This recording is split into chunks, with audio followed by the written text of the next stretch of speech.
दोस्तों, आपका स्वागत है आयुर्वेदिक क्लासरूम की नई वीडियो में। तो यहाँ हम परपटी कल्पना की के बारे में पढ़ने वाले हैं। देखिए, परपटी कल्पना की शुरुआत जो है वो आचार्य चक्रपाणि ने 11वीं सदी में गृह चिकित्सा से की। तो देखिए, जो परपटी कल्पना की शुरुआत है वो चक्रपाणि जी ने की थी, वो भी 11वीं सेंचुरी में। तो इससे आपको याद हो जाएगा कि जो चक्रपाणि का काल था वो क्या था, 11th सेंचुरी। ठीक है। तो जो इसके प्रकार हैं, इसे मेनली दो पार्ट्स में क्लासिफाई किया जाता है। एक तो सगंध परपटी होती है और एक निर्गंध परपटी होती है। सगंध जिसमें हम गंधक डालते हैं, जिसमें गंधक डालते हैं, और जो निर्गंध परपटी होती है इसमें हम गंधक नहीं डालते। ठीक है। तो जो सगंध परपटी होती है वो जैसे रस परपटी है। रस परपटी इसमें क्या डालता है, पारद पारद और गंधक दोनों डल जाते हैं। और जैसे स्वर्ण परपटी और ताम्र परपटी के कंपोजिशन के बारे में हम आगे पढ़ेंगे। और आप याद कर लीजिए, इसमें से क्वेश्चन बन जाता है कि निर्गंध परपटी निम्न में से कौन सी है। तो ये दो ही क्वेश्चंस में आती है, एक तो श्वेत परपटी और दूसरी जो मल परपटी। तो इसको ऐसा याद कर लें, SM से श्वेत परपटी और मल परपटी।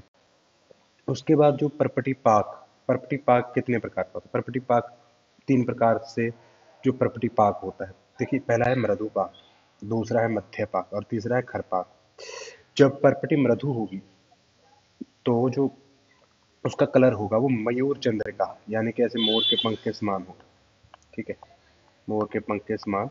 उसमें जैसे मोर का पंख कई कलर्स का नहीं होता, उसी प्रकार से मृदु पाक में मयूर चंद्रिका वर्ण होगा। इसको ऐसे याद कर सकते, मृदु से म को याद कर लो। और मृदु कौन होता है? मयूर। जो मोर होता है वो सबसे मृदु पक्षी माना जाता है, क्योंकि वो डर जाता है। ठीक है। तो इसको इस प्रकार से आपको याद करना है कि मयूर है जो, वो मृदु पक्षी होता है। मयूर मयूर होता है जो मृदु पक्षी होता है। ठीक है। इसको आप इस प्रकार से याद कर सकते हो। और अगर हम थोड़ी सी उसको ज़्यादा पका दें, यानी कि फिर मध्य पाक कर दें उस परपटी का, तो उसका जो वर्ण हो जाता है वो तेल, ऑयल के जैसे उसमें लस्टर आ जाता है। ऑयल के जैसे उसमें थोड़ी सी चमक आ जाती है। तो मध्य पाक में तेल आभा जैसा वर्ण उसमें आ जाता है। तो ये मध्य पाक होता है, यही जो श्रेष्ठ पाक होता है। इसमें क्वेश्चन पूछा जा सकता है कि कौन सा पाक है जो परपटी में श्रेष्ठ माना जाता है। तो मध्य पाक श्रेष्ठ माना जाता है। उसके बाद जो है खर पाक। खर पाक में जो परपटी होती है वो बिल्कुल लाल कलर की हो जाती है, और ये त्याज्य, इसको नहीं यूज करना चाहिए, और ये विषवत होती है। ठीक है। तो आप इसको याद कर लें। ठीक है। और परपटी कल्प में का प्रयोग कैसे करना चाहिए? देखिए, परपटी कल्प को एक रत्ती से प्रारंभ करना चाहिए और 10 रत्ती तक लेके जाना चाहिए। बाद में क्या करना चाहिए, एक रत्ती घटाकर एक रत्ती तक लेके आना चाहिए। ठीक है। सामान्य रूप से जो परपटी का प्रयोग काल है वो 40 दिन तक इसको प्रयोग करना चाहिए। ठीक है। और उसके बाद है रोग बल के अनुसार कैसे इसका प्रयोग करना चाहिए। देखिए, इसका 36 दिन प्रयोग किया जा सकता है, 40 दिन प्रयोग किया जा सकता है, 60 दिन तक और 96 डेज तक प्रयोग किया जा सकता है। ये इंपॉर्टेंट नहीं है, कभी भी ये पूछा नहीं गया, इसको आप काट दें। तो ये आता नहीं है एग्जाम में, पर लेकिन जो जब मैं नोट्स बना रहा था तो मुझे लगा कि थोड़ा सा इसके बारे में बताना चाहिए। तो देखिए, 36 दिन में जो 288 रत्ती का प्रयोग हो जाता है, और 40 दिन में 310 रत्ती का प्रयोग हो जाता है। 60 दिनों में 8 अड़तालीस और 480 रत्ती का प्रयोग हो जाता है, और 96 डेज में जो 768 रत्ती का प्रयोग हो जाता है। ये बिल्कुल इंपॉर्टेंट नहीं है, इसको छोड़ सकते हो आप। उसके बाद जो इम्पोर्टेंट है वो कल्प में पथ्य और अपथ्य कौन कौन से होते हैं। जब आप परपटी कल्प का प्रयोग कर रहे हो तो उसमें कौन सी चीज़ पथ्य है और कौन सी चीज़ अपथ्य है, इसका ध्यान देना बहुत ही ज़रूरी होता है। तो देखिए, पथ्य में क्या आ जाता है, दुग्ध और तक्कर, ये पथ्य होते हैं। अपथ्य कौन सा होता है? अपथ्य होता है अजल, अजल, अन्न जल और लवण। ठीक है। इसको आप याद कर लें, क्योंकि लोगों को अन्न जल, वो लोगों को लगता है या बच्चों को लगता है कि यार अन्न जल कैसे अपथ्य हो सकता है, लेकिन जो प्रॉपर्टी कल्पना है उसमें अन्न जल दोनों अपथ्य में आते हैं, और लवण साथ में। पथ्य सिर्फ होता है दुग्ध और तक्र, इसको आपको याद करना है। ठीक है। और परपटी पारद का कौन सा बंधा? पोट बंध। ये क्वेश्चन आता है, निम्न में से पारद का पोट बंधा है, तो ऑप्शन में परपटी दिया होता है, तो आपको परपटी पर टिक करना है। ठीक है। उसके बाद देखिए, यहाँ पर वेरियस टाइप्स ऑफ परपटीज के बारे में हम बात करने वाले हैं। देखिए, जो पहली है रस परपटी। रस परपटी में क्या होता है, कुछ भी नहीं होता, रस रस से पता चलता है कि इसमें पारद होगा और परपटी है तो गंधक होगा, तो 1:1 में होता है। तो इसका जो जो दोष जिसमें यूज़ की जाती है ये डिजीज़ में, संग्रहणी में यूज़ की जाती है। उसके बाद देखिए लोह परपटी। लोह परपटी को कैसे याद करना है, इसका रोग अधिकार संग्रहणी में यूज़ की जाती है, क्योंकि संग्रहणी में जो भोजन है पचता नहीं, ब्लीडिंग होती है। ब्लीडिंग होती है तो उसमें क्या है, खून कम हो जाता है, तो लोह लोह परपटी का प्रयोग करेंगे। खून एनीमिया की कंडीशन होएगी तो लोह परपटी का प्रयोग करेंगे। इसमें भी क्या है, देखिए पारद गंधक सेम है और साथ में क्या है, कांत लोह भस्म। इसको आप याद कर लें, कांत लोह भस्म। कई बार डायरेक्ट ऐसा भी डाल देते हैं, ऑप्शन में लोह भस्म डाल देते हैं और कांत लोह भस्म डाल देते हैं, तो आप क्या टिक करना है इसमें, कांत लोह भस्म, कांत लोह भस्म,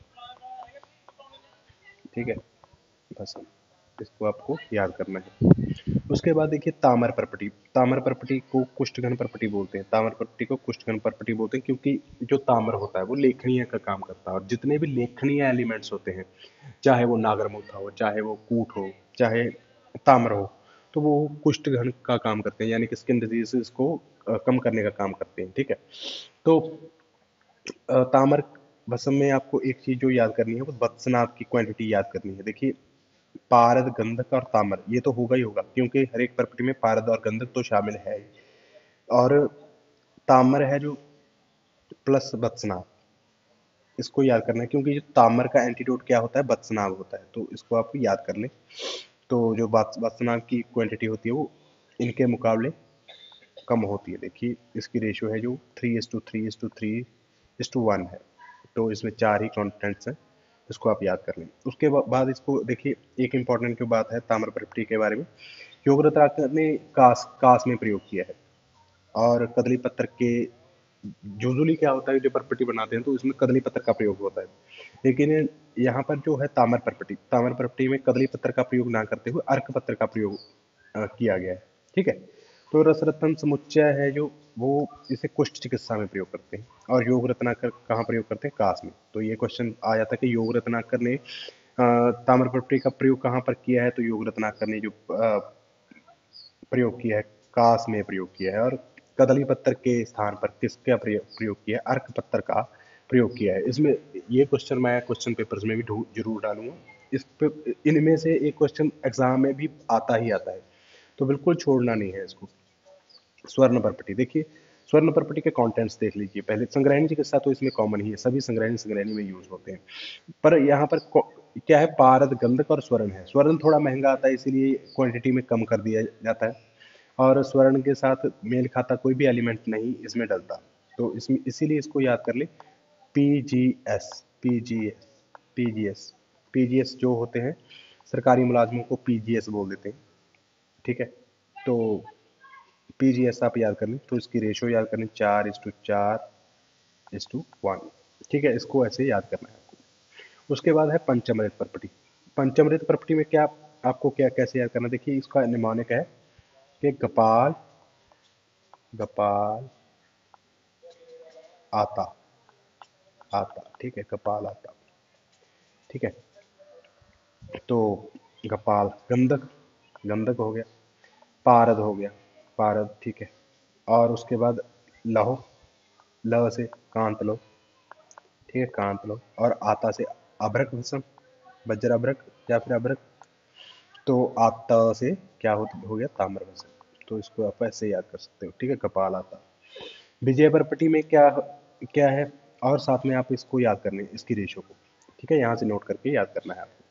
विजय परपटी में क्या है, गपारो स्वयं, क्या है, इसको देखिए, गपारो, गपारो स्वयं, इसको ऐसे याद करना, और इसकी जो रेशो है वो 4 से शुरू होती है, 4:2:1 इस टू हाफ, और 2 बार 1/4 1/4 अंत में आता है, तो इसको याद करना है, ठीक है।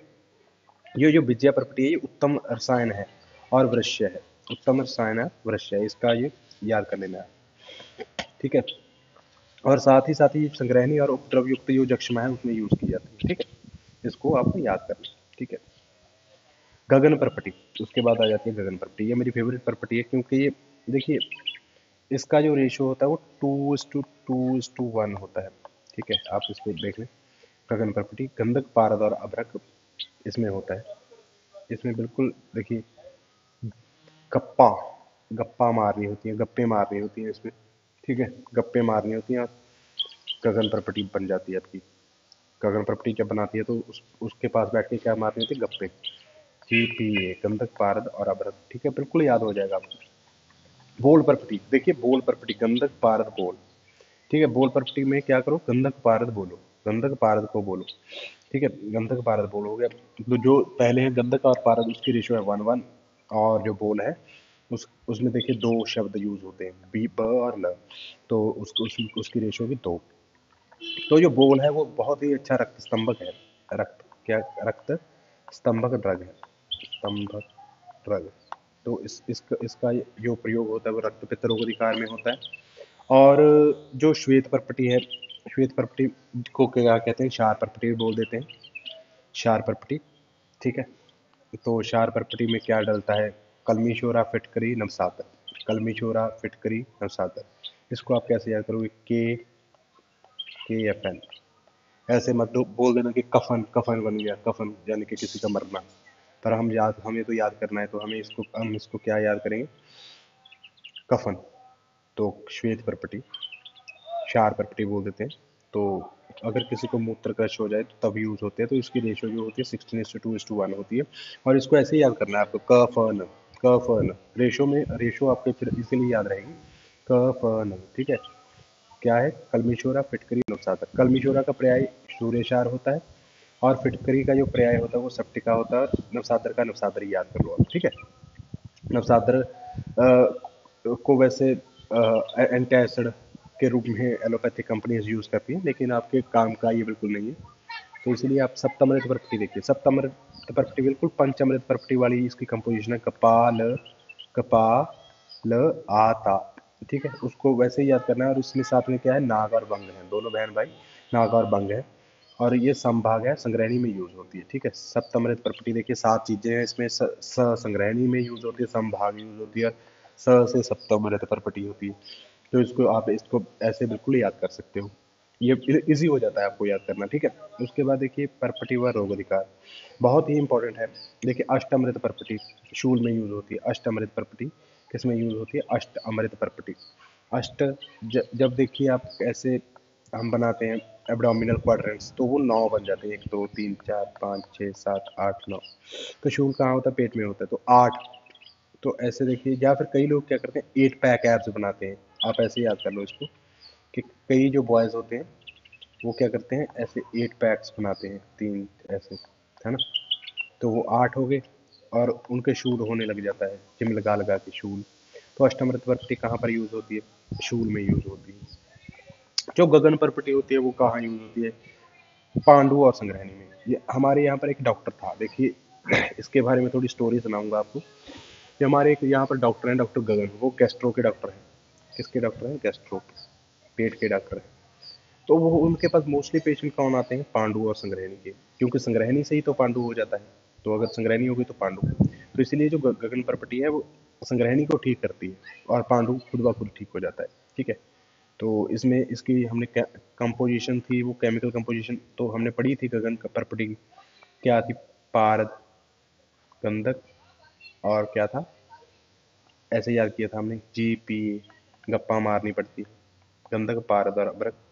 ठीक है, और मणि देखिए, जो जिसके पास मणि आ जाती है, मणि मणि यानी कि पैसा आ जाता है, मणि आ जाता है जिसके पास पैसा, उसकी नाक ऊंची हो जाती है सबसे, उसकी नाक क्या हो जाती है, सबसे ऊंची हो जाती है। तो इसको आप याद करने की, जो मणि पर्पटी है वो क्या, नासा रोग में यूज होती है। देखिए, अगर आपको पता नहीं होगा, अगर किसी के विदर्दी हो जाए यानी कि एब्सेस हो जाए, एब्सेस हो जाए, तो वो बंदा इतना दुखी होता है कि वो ईश्वर को याद करना शुरू कर देता है, ईश्वर को। तो विदर्धी में जो प्रॉपर्टी यूज होती है वो सर्वेश्वर प्रॉपर्टी यूज होती है। कौन सी प्रॉपर्टी यूज होती है, सर्वेश्वर प्रॉपर्टी। और मुक्ता प्रॉपर्टी किस में यूज होती है, अमल पित्त में। मुक्ता जो होता है शीतवीर्य होता है, ये आपको डायरेक्ट ही याद करना, शीतवीर्य होता है, तो इसलिए अमल पित्त में ये यूज होता है। उसके बाद देखिए भैरवनाथी पंचमृति प्रॉपर्टी, जो भैरवनाथ पंचमृत प्रॉपर्टी है वो कहाँ यूज होती है, तृष्णा में। देखिए भैरवनाथ को क्या लगा, भैरव को क्या लगी, प्यास लगी। ठीक है, आपको इस प्रकार से इसको याद करना है। भैरव को क्या लगी? प्यास लगी, ठीक है, भैरवनाथ की परपटी। और उसके बाद क्या, रतन परपटी। रतन परपटी र से रतन और र से राज्यक्षमा, र से रतन और र से राज्यक्षमा। तो इसको मैं एक स्टोरी के माध्यम से मैंने याद किया था कि रतन एक लड़की थी, रतन एक लड़का था या फिर लड़की थी। तो वो बिल्कुल दुबला पतला था और उसको ऐसे लगता था देखने से कि उसको राज्यक्षमा हुआ पड़ा है। तो इसको आपको ऐसे भी याद कर सकते हो। और प्रांदा, प्रांदा प्रॉपर्टी है जो वो जक्षमा में यूज होती है। प्रांदा प्रॉपर्टी जो होती है वो जक्षमा में यूज होती है। प्रांदा, प्राणदा मतलब उस जक्षमा वाले पेशेंट को क्या करो, प्राणों का दान दो, प्राणों का दान दो। प्राणदा प्रॉपर्टी किसको? जक्षमा में। सुधा, सुधा प्रॉपर्टी, सुधा किसको बोलते हैं? सुधा बोलते हैं स्नूही को, स्नूही को, स्नूही को। स्नूही क्या है? तीव्र विरेचन, तीव्र विरेचन ड्रग है, विरेचन करवाने वाली ड्रग है। तो ये किसमें, तीव्र विरेचन किसमें यूज पड़ेगी? जब पित्त बहुत ज़्यादा बढ़ जाएगा, यानी कि रक्त पित्त हो जाएगा, तब सुधा प्रॉपर्टी का प्रयोग किया जाए। उसके बाद देखिए, जो परपट, परपटी और परपटिका है, ये उत्तरोत्तर लघुता के सूचक होते हैं। यानी कि परपट और परपट, परपट परपटी परपटिका में सबसे लघु कौन है? परपटिका।